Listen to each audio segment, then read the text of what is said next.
What's up? Welcome to the Rant Cast. I'm the condescending bear because I'm hairy and gay and I don't give a shit what you say. With me is Main Bay DJS Soul. Oh, maybe I like it. Think we're gonna keep that as the intro from now on. Main So Bay, yeah. Main Bay, Right. I'm happy with it. So If you're happy with it, I'm happy with it. So welcome let's everybody. Welcome everybody to the Rantcast episode 4. Today's subjects are Android characters in video games, free roaming games with the lack of content either during the game or after you've finished the main storyline. The specific character or characters we're going to be talking about in this episode are Michael's family in GTA 5, the whole family as a whole, wife, 2 kids, whatever. And the game we're going to be ending the episode on is Army of Two Devil's Cartel. It's shit, and we'll let you know later why. So, starting the episode, Android characters. Now this is one for me. Yeah. Naturally, this is going to be one for you. This is another subject you point up. There's a long list of subjects you've pointed up, but Android characters in games is yet another one. And when you mentioned it, I automatically assumed you were going to talk about like Alien games, but you mentioned another game. The main one that bothers me is Fallout 3 and 4. Now, I want to point out before people start throwing a shit fit, I love Fallout. Fallout is absolutely one of my favourite series of any games ever. But they, like, let's just dive straight into what the problem is. I've seen Blade Runner, right? You don't do Blade Runner better than Blade Runner. Fucking knock it off. You don't need to go through this whole are androids people thing. That's the problem that I have, okay? And I know that a lot of people love Blade Runner. I know it's a huge inspiration for a lot of Japanese games, stuff like that. But we can stop doing it now. We've got a new Blade Runner movie coming out soon. I mean, fair enough, dating the episode, but it's just okay. So Fallout 4 is the one I'm going to start with because it's the one that's pretty much a Grievous with it. The whole synths thing is basically just androids again. I don't know. In fact, I'm not entirely sure why they didn't just make it the Underground Railroad instead of synths from Fallout 3. That would have actually been a whole lot of a better idea because, you know, it's a lot more related to the Commonwealth. They could have got more lore out of it. Instead, you know, you've got a whole separate entity for, I don't know, reasons. And it's the whole thing of do you think that these are people too, right? Join the Brotherhood and purge them because they're machines and they're, I don't know, a bunch of pieces of shit. Yeah. Or, you know, let them live because you consider them people. Yeah. They're not, like, regardless of which stance you choose, right? Blade Runner did it. Blade Runner did it better, and it's wholly not interesting. Like, finding your son is the main thing, and then it's just kind of in the middle of this Blade Runner story. Yeah. It's egregious. It's not explored well. It's not necessary to explore it well because fucking Blade Runner did it, and I'm repeating that, but my fucking god, people don't seem to fucking comprehend. Fucking Blade Runner did it. You don't need to, you know, fucking visit this, seeing as how you can't do it better than fucking Blade Runner did. Yeah. It's a great fucking book, Do Androids Dream of Electric Sheep? You can't fucking do the book again. Stop. Yeah. I fucking hate it. It's Philip K. Dick, I think, did the book. I want to say no idea. Philip K. Dick. I'm probably wrong. You know, just a fantastic book, really. And a fantastic film, if you're into that sort of thing. I don't think that every single android in video games needs to have this story. And Fallout is, I think, the one where I realized that it was fucking aggravating, right? Because Fallout 3 did basically what Fallout 4 did in one quest with the Harkness quest in Rivet City. It was like, oh, you know, do you help him escape the Underground Railroad, which is a literal reference to how it is in Blade Runner of them. They use them as slaves and he escaped, got plastic surgery and stuff. It's literally, Harkness is almost a complete fucking rip-off of Rutger Hauer's character. It's fucking lame. And that was just one quest. And instead they stretched it out to a whole game and made a weird political situation out of it with the Brotherhood. Yep. And I hated it. It was boring. Because you mentioned about you brought up when the game first came out and I was playing it. You brought up the fact that there was no need for the Brotherhood to be how they are. Yeah, I don't know what Bethesda's fascination is now. Like, since Obsidian made them kind of ambiguous bad guys in New Vegas, which worked for that game because New Vegas is a shitty place. I can kind of see the Brotherhood being a bit more seedy and underhanded there. But the Brotherhood is supposed to be people bringing peace and maybe a bit of totalitarianism, but relative peace and safety to the wasteland. They do go around, protecting people, fighting super mutants, taking out raiders, but they were relatively peaceful. They were the clear-cut good guys of Fallout 3. They were the people you sided with. Yep. And fair enough, I'm not going to say that they weren't a little bit ambiguous in terms of morality there. There's always that sort of moral grey area, but there was never a part where I would say they were considered relatively bad guys. I'd say that their methods were relatively anti-hero-ish. They didn't really care what happened as long as they got their goal, but their goal was still peace. Just as long as the overall goal was achieved, they'll do it. Whereas I feel in Fallout 4 and New Vegas, the Brotherhood are just kind of fucking assholes who just want all the tech to themselves, and that is not what they were in 3. They're less interesting that way. I like them being good guys who are trying to help the wastes through, ends justifying the means. Yeah. That's a whole lot more interesting than going, I want all the technology so my people can live in peace because they joined. Yeah, no, it's that's not interesting. They restored water, and fair enough, they control it. But they restored water to the fucking wasteland in Fallout 3. They gave fucking clean water to everyone. Like, that's the thing. It's like, it's all good trying to be like this. Or do we have good guys and do we have bad guys? And everybody is technically both a good and bad guys. It just depends on their moral choices. It's like, sometimes it is nice to have a clear-cut good guy and a clear-cut bad guy. It's not even a thing of how clear-cut they are, to me. It's more of a thing of, like, they just seem to change motivation. Like, they always wanted tech, but they weren't like vicious tech hoarders who would fuck you up over a TV screen like they seem to be in. Yeah, that's what I'm saying. Like you said, I haven't played Fallout 3, but obviously I've sat with you and I've watched you play it the various times I've been around your house and we've done all-nighters. I've seen you complete from start to finish Fallout 3. And I understand of what you're saying, like, obviously Fallout 3, good guys. Hands down, moral choice is a bit iffy, but good guys overall. But it's the transition from good guys to, like, on the fence, or, like, more towards the bad guy persona kind of thing. And it's just, at least it was to me, it was, like, just completely random and no explanation whatsoever. Once again, I would like to point out, I love Fallout. I love Fallout 4, and I love Fallout 3 especially. Fallout 3 being, my de facto Fallout game to play. In fact, maybe New Vegas. But I don't want to sound like I'm hating on these games, and I'm certainly not hating on the story of 3.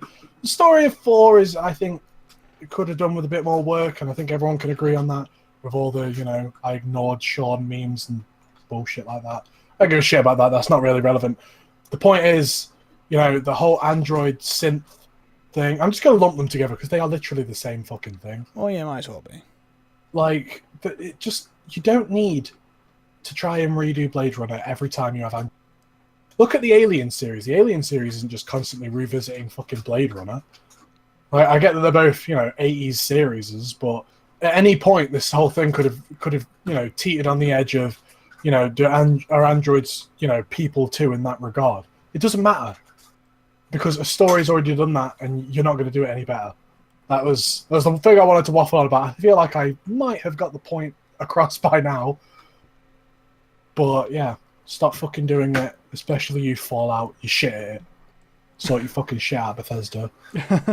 Also, fuck you, Dishonored. Side note. So yeah. Next. So, free roam games with the lack of content, either throughout the game or when you've finished the game. So, the main one we wanted to talk about here was Saints Row 3. Yes. Now, I know what you're thinking. Saints Row 3 definitely has content in it. It has a lot to do. Yes. I think more of the end game, because Saints Row is a game that, with the whole having to get respect for missions thing, even when that's gone, it's relatively forgiving on stuff to do. As soon as you you can beat Saints Row 3 100% in a day with that. With the right amount of patience for the yeah. annoyances of the game. If you full on just go into that game, you will easily complete it in a day. You can When easily. I first got Saints Row 3, I got it day of release. I remember coming home playing it and be like, Michael, you need to get this. This is a game you absolutely have to play. It's so fun. And then you got it and you agreed. You were like, this is brilliant. One of the most fun games we've played, like cooperatively. Yeah. All of the goofy shit that's going on, walking around whapping people with giant dildos. Yeah, because the vast majority of the time, it is just as ridiculous as you want it to be. It just hits the point of actually being funny and not cringeworthy. Yeah. And also being cringeworthy and not funny, but still funny. Like it balances that pole like no one's it's clearly got a team of writers who knew what they were doing at the time. Oh, for sure. I'm not saying that I wasn't happy with the game up until completing it, but as soon as we hit that we finished the game point, the game dropped off in terms of what we were doing. Yeah. And for a free roam game, that's pretty sad, especially when we're online. We just weren't getting involved with it anymore. Yeah. Like all of the side missions, they're not the kind of things you want to keep doing. Running around the city and shooting people, you're so overpowered to the point where it's not a whole lot of fun. It kills the experience almost, with how ridiculous it is. Again, the game could have been running out of content earlier on in our experience of playing the game, but we only just noticed when we finished the game and we're like, shit, we have all of these side quests to do and that's it. Yeah, we have nothing else to do no more. And like even on the online stuff, when you compare it to something like GTA or just other online games, it's like, oh, so there are side missions to do within the online game. But compared in Saints Row the Third, online gameplay and co-op or main story gameplay, it's literally all the side quests are the exact same. In fact, the multiplayer game, you just drop into a specific side quest you just want to do, like either like the horde mode or what is it? You have to damage yourself. Yeah, the insurance fraud, the fucking hall of meat of shit, essentially. Yeah, more or less. So it was all the same stuff. It was just all constantly revisited and quests that you have already done previously during your gameplay as well. And it just got really boring really quick, and you realize how little there was because you're just so wrapped into the main story. And every now and again, let's just take a break and do a horde mission, or let's just take a break and do a hall of meat kind of thing. And then you jump. If you have a free roam game, think of the end game. That's the biggest possible thing I can say. Yeah. Like Grand Theft Auto always is a great end. Always so much stuff to do. It's a world packed with little things, with collectibles, with tons of side missions that that aren't relevant really to growing like your arsenal and stuff, so that you're ridiculously overpowered, so you can leave them till the end of the game. There's certain things that if you don't do them before the end of the game, they might disappear forever and not affect your completion. I'm thinking, Red Dead's Mysterious Stranger, stuff like that, little things that you can just constantly pepper around. Bounty hunting missions, stuff like that. It's all stuff that adds up to make your game a whole lot more interesting. This is something I think Ubisoft also needs to take note of. They constantly go on, we've made this huge ass map. Ghost Recon's one. It's a huge map. It takes like 10 minutes to get from one side to the other in a helicopter. Operation Flashpoint. That's a game with a huge map. Nothing to do in it. What's the point in having a huge map if it's just spent walking or driving or flying from one end to the other? Yep. Ubisoft games especially are fucking guilty of this, because I know they love to brag about the huge size of their map. All the time.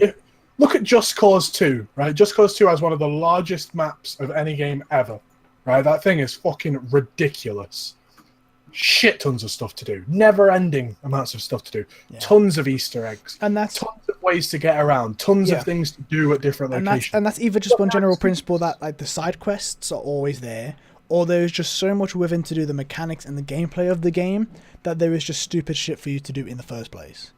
Exactly. You can just go up, you can strap rockets onto cars, shoot them up, get in, and then parachute down.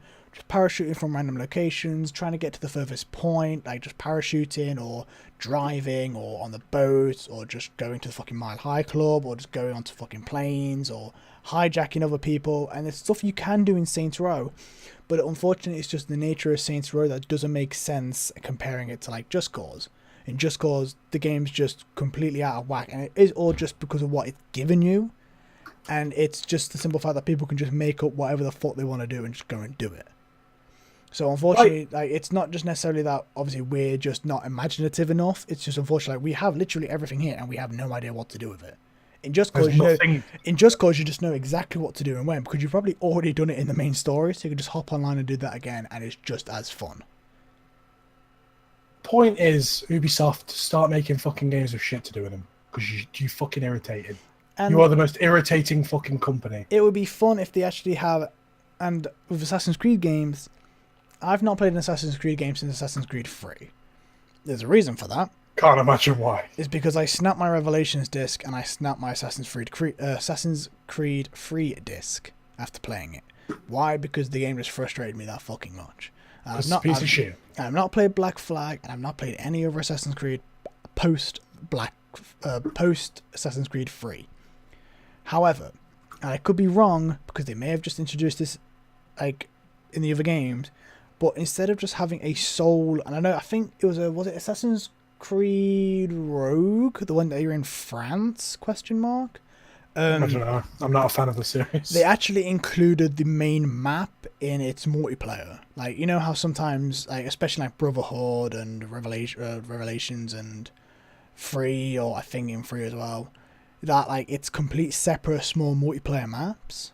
Yeah. But in, I think in at least I know one of the Assassin's Creed games, maybe 2, whatever, I don't know. This is just the point of what I've experienced in my time playing the Assassin's Creed games. I do need to go, so this point may be completely invalid, but including the main story map, and I know there are other games out there that also does this, but include the main game map in your multiplayer, like what GTA do, like what Saints Row does. Like, include it, because there are games now who don't, and there's no reason to not do it, and there's no reason not to.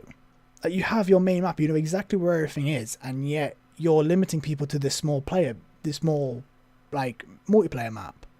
Well, why? This is what was so good about GTA 5 to GTA 4, because a lot of GTA 4's matches were just sort of set in small areas of the larger map. Yeah, when they opened that up, suddenly the game became fucking fantastic. Yeah, it became not necessarily just playable, but it became playable and enjoyable, and the fact that you can just do whatever the fuck you want.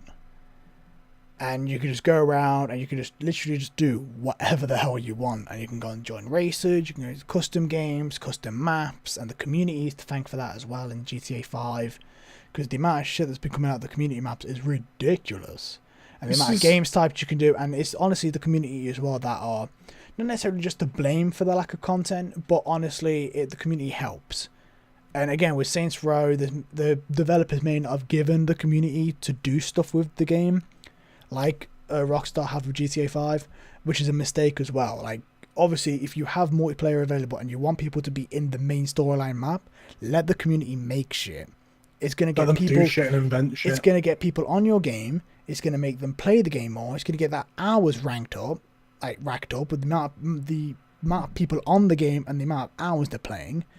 It's just going to make the game more enjoyable if there's more people on it. And if people are sharing their stuff, it's just a great way to just get people involved in your game in general. So give them the freedom of the tools. And again, it goes to show how easy it is to limit yourself when you're making these games, and limit yourself with just a set amount of content. And as soon as within your game, or as soon as your game is done, there's nothing left. Like with Assassin's Creed, in the earlier games, it may not be a point now, but especially in the earlier games what I've played, it was just constant go over, do this side mission, eavesdrop on a conversation, then go and kill a guy, or just go from one location to kill a guy, or just, I don't know, someone trying to challenge you in a free, like a parkour style race, and that was it. It was like 4 different side quests, and the only thing that changed was the location and the track you were running on, or the person you were going to kill, who I'm pretty sure was the exact same character model as the guy 4 kills ago. And it's just recycled. It's like just a little bit more dedication, adds a little bit more. It honestly, like a little small detail can make a lot of. It goes to show that the player will realize that you've put time in the game, and freeing up these tools and freeing up the possibility of making more content just makes the player happier because he's just getting more for his experience, his or her experience. Joe, just for an example, right? The first Crackdown game is a game that, as far as I remember, has like fucking no side missions. And that is a game I can play for fucking days on end. Yep. You know, just getting all of your things to max level, experimenting with shit like the harpoon gun and running around kicking people fucking 40 miles into the air. That's just make your world all about the little things. You don't even need side missions, really. Like, look at games like The Witcher. The Witcher keeps you engaged. It has hundreds of different side missions, hundreds of different story missions, The Witcher hundreds of different ways to go about things. This is Yeah. Exactly. The Witcher is a game you can play for fucking ever and make constant different choices and different gameplay styles and decisions. And it's just constantly fun. It's consistent. That's what you need your world to be. If your story is wild and wacky and crazy, why is your end game not matching that? Fuck you, Ubisoft. I think we've cleared that one up. Yeah, I think we've covered that topic. So moving on to we're the next. blazing through these. 20 minutes in and we've already covered half of it. So, Michael's family in GTA 5. Moving on to the specific characters that we want to talk about. Yeah, his fucking wife Amanda, his son Jimmy, and his daughter Tracy. There you go. I remembered the names so you don't have to pretend like you have to. Yeah, because I don't. Because GTA 5 story mode is wank to me. I hate it. I can't get into it at all. And I never could. You see, GTA Online is in my opinion the greatest Grand Theft Auto game that we've ever had. I'm sorry, San Andreas, but it's just the truth, really. The online GTA Online is one of the most fantastic pieces ever, and I'd rather talk about that. Yeah. But unfortunately, that's just not how this goes. No, So, unfortunately not. So there's a point in Grand Theft Auto's story where Michael is separated from his family due to apparently making bad choices. I don't know about you, but I'd say robbing a jewelry store successfully and your wife cheating on you and getting revenge is kind of, good life choices, but I'm from a place where all those things are considered good life choices. So neither here nor there on the morale. I was gonna say you can't really give game. You can't really give an opinion on that, really, can you? You're like, yeah, same place for me, really. Yeah, it's like that's my Tuesday afternoon. But yeah, so there's a point where Michael, a notorious bank robber, not to be confused with Michael, my main bay, is bank robber still. Sorry, main bay and bank robber. Main bay, yeah, okay. I need the payday mask on. But yeah, his family leave him and all think he's a dickhead. Which, to be fair, I mean he is, but he is. Yeah, like they consider him to be enough of a dickhead to completely abandon him. At this point in the game, I was thinking, oh, good, because my God, are they are some of the most aggravatingly miserable written people. I quite liked Michael. He lived in his little 80s fantasy realm of 80s movies and being a bank robber who's really good at robbing banks. I can say it's more like he was dealing with a midlife crisis, really. Yeah, that's pretty much exactly what it is. Because right? like he takes on a pupil to the point in Franklin. He reconnects with his old friend Trevor, whether he likes it or not, and they have their own little tiff, which completely ineffective of the family, really.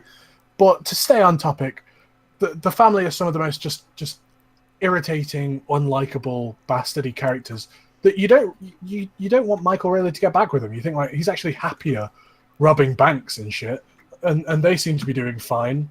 So fuck him. Why would you ever want him to get back with them? All they do is make the main character miserable.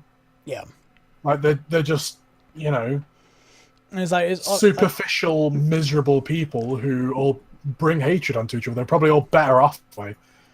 Yeah, it's like it gets to the point where you write the character so well that you genuinely do hate them. And I guess that's the whole point, is that you're supposed to hate them because they're bringing Michael back down to Earth, where he just wants to honestly just do whatever the hell he wants.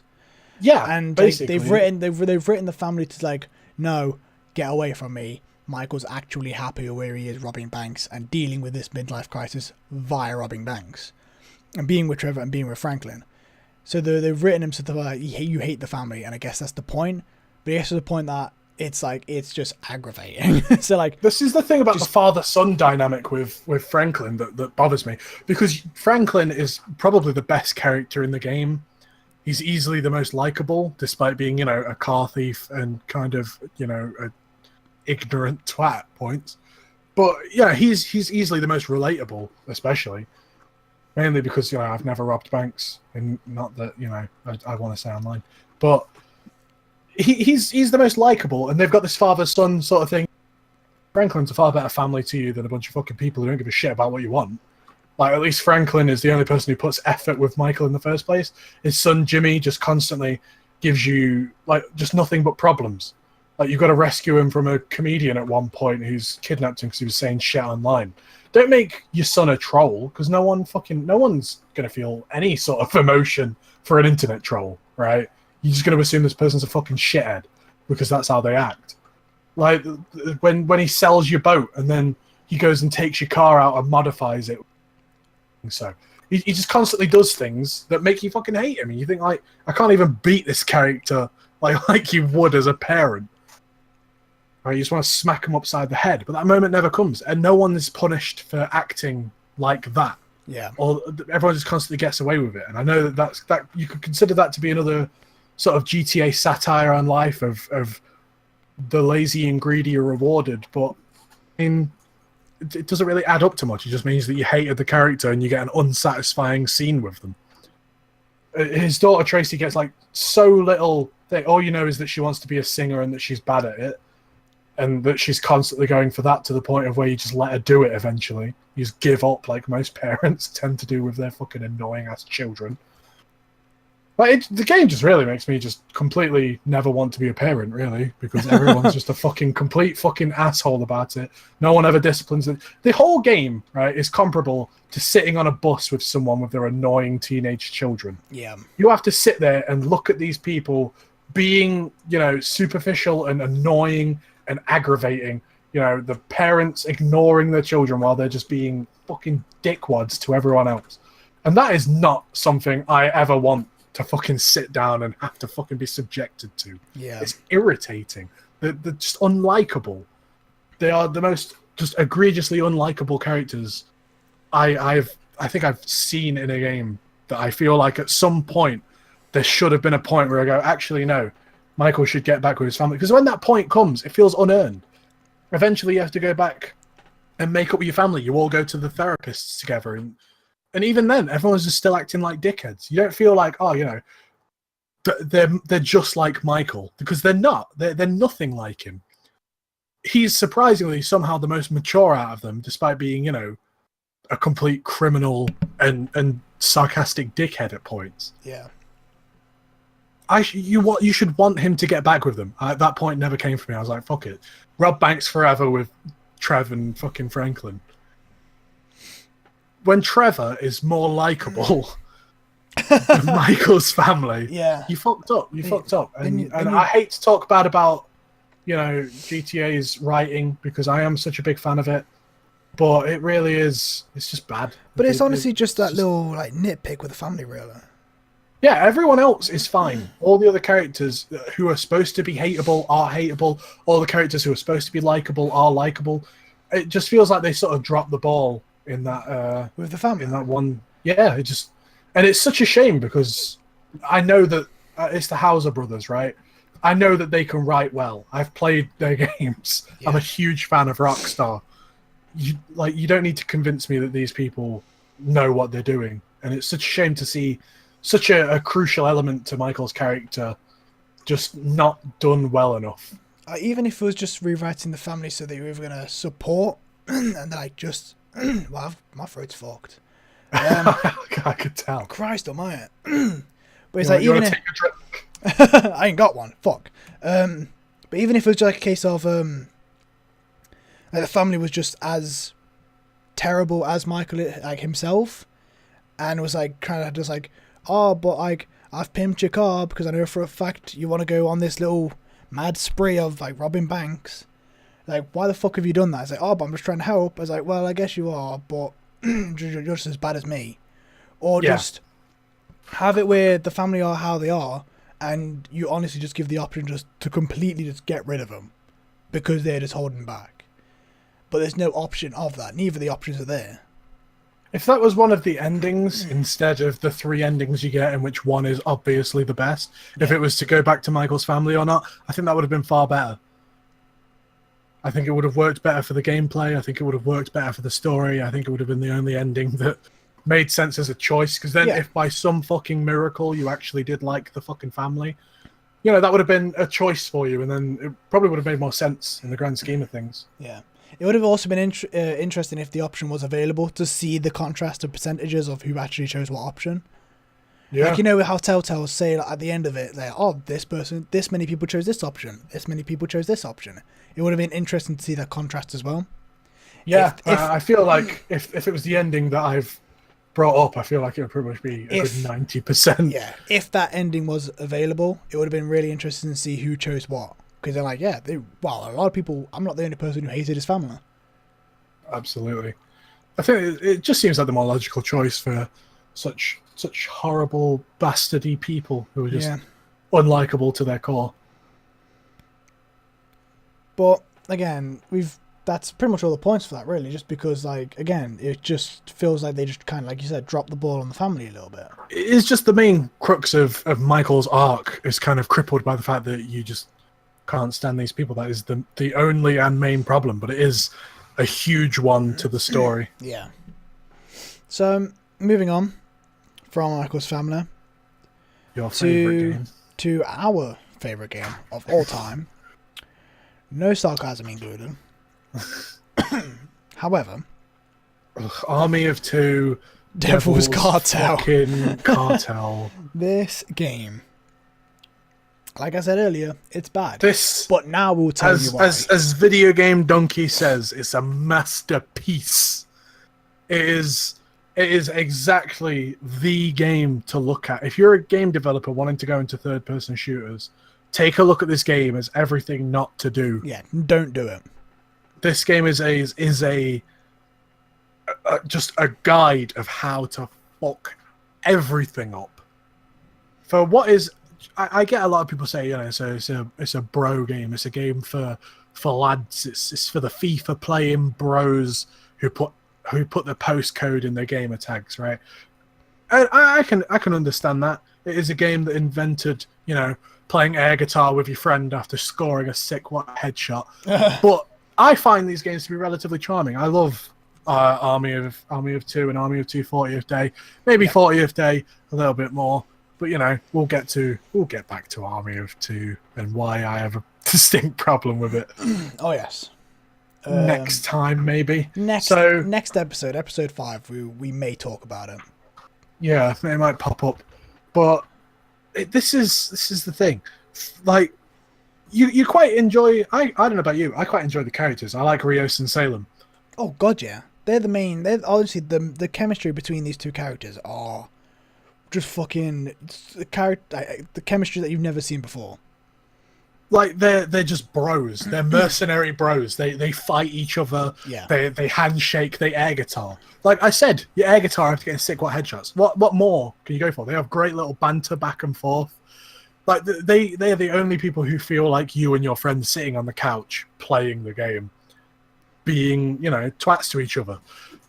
The whole point of the game is that you can't go through it without each other. You and your friend need to operate. You gotta lift each other up ledges. You gotta shoot back to back. It's all these cool little set pieces. When it means buying guns and the aggro system. My God, how have I not mentioned this? The game is so good. It has a system of whoever has a louder, more powerful weapon is the person who all the enemies are going to be firing at, while your friend with the silencers, they're flanking enemies. It's such a great system. Why is it not being incorporated in more fucking games? Like literally, when it says Army of Two, you're literally an army of two. You are two individuals who are literally doing everything. Like you said, you go through everything. Not only are you in the game together physically, but you're in the game together on a storyline basis, an emotional basis, and a mechanical and gameplay basis. Like everything you do are doing together. You're parachuting together whilst one person's firing. You're going back to back. You're helping each other out. You're flanking. You're aggroing with your... and like I said before, aggroing is essentially just attention seeking. The person with the loudest, most blingiest weapon is the person who's getting the attention, the aggro. and the person with a silencer and the smaller weaponry. So you have someone with like an LMG, gold plated and firing loudly, making the most noise. You're getting the attention, whilst the other person with a silencer on an SMG is probably flanking around. You are literally doing everything together, quite literally everything together. One person the importance of the aggro system is just paramount. It is the best part of the game. It's like the nemesis system for Shadow of Mordor.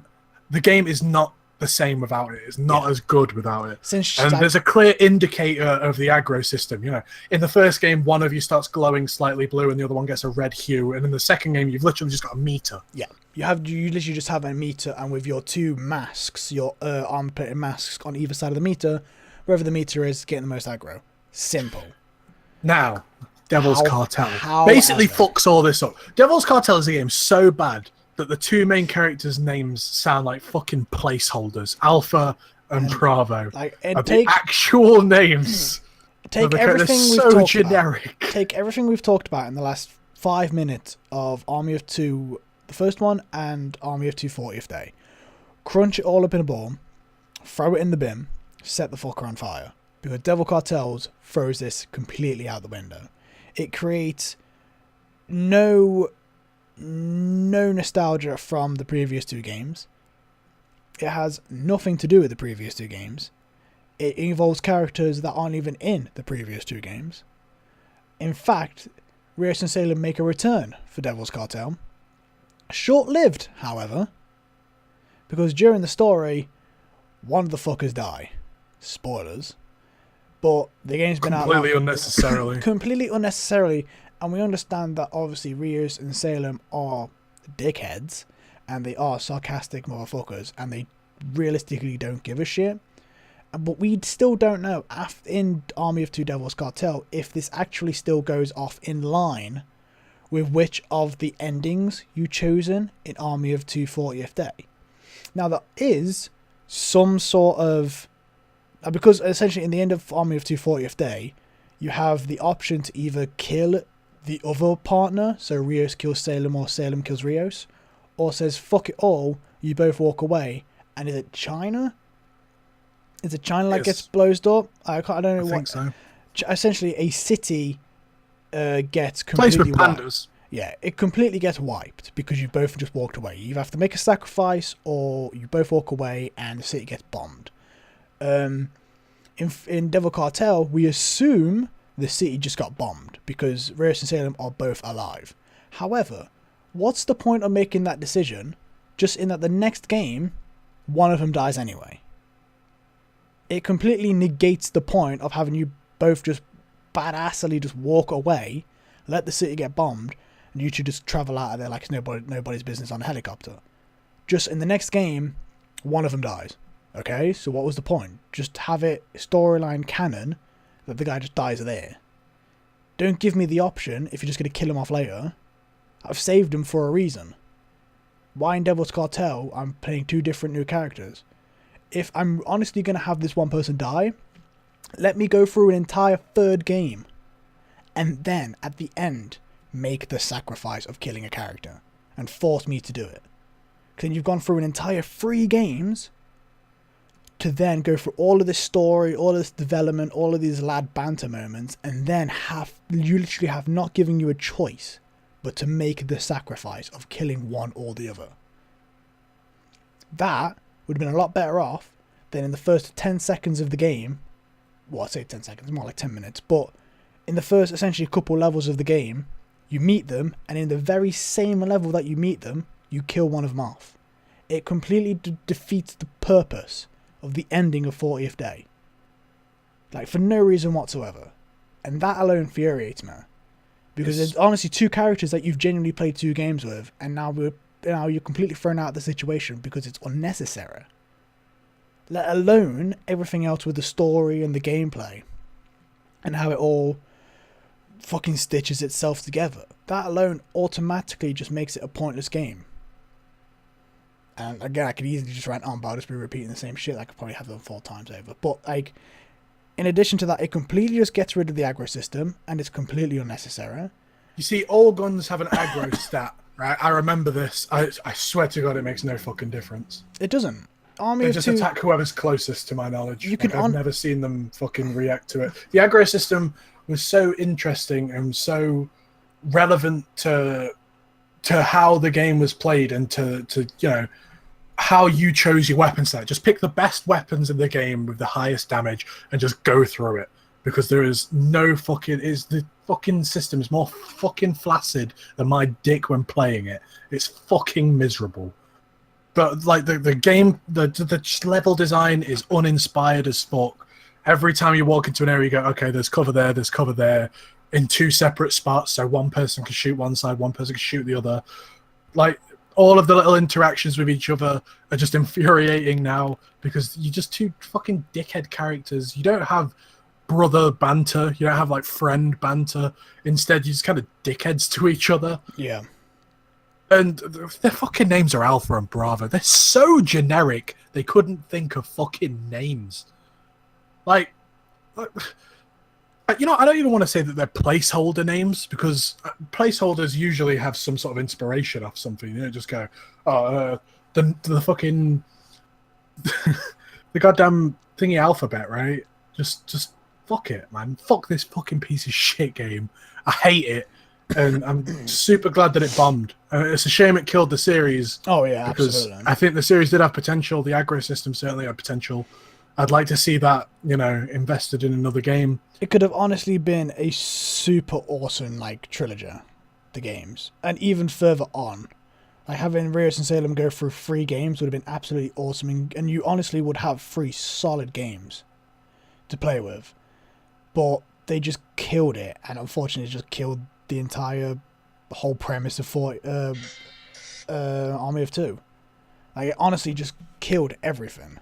Devil's Cartel is so fucking average that it is not worth existing. It really isn't. The most plain, miserable, flat, lifeless experience I've ever played in a game, and I've played Vampire Rain. Like, unfortunately, at this time, and 2017, if you honestly want to go back and play it, don't. And if you do, whoever you're buying it off should give you money for play, like taking it away. Like, if you go to Game or CEX or wherever the hell in the world you're going to get your game, the company or the individual should be paying you, giving you money as well as the game to just take it off their hands.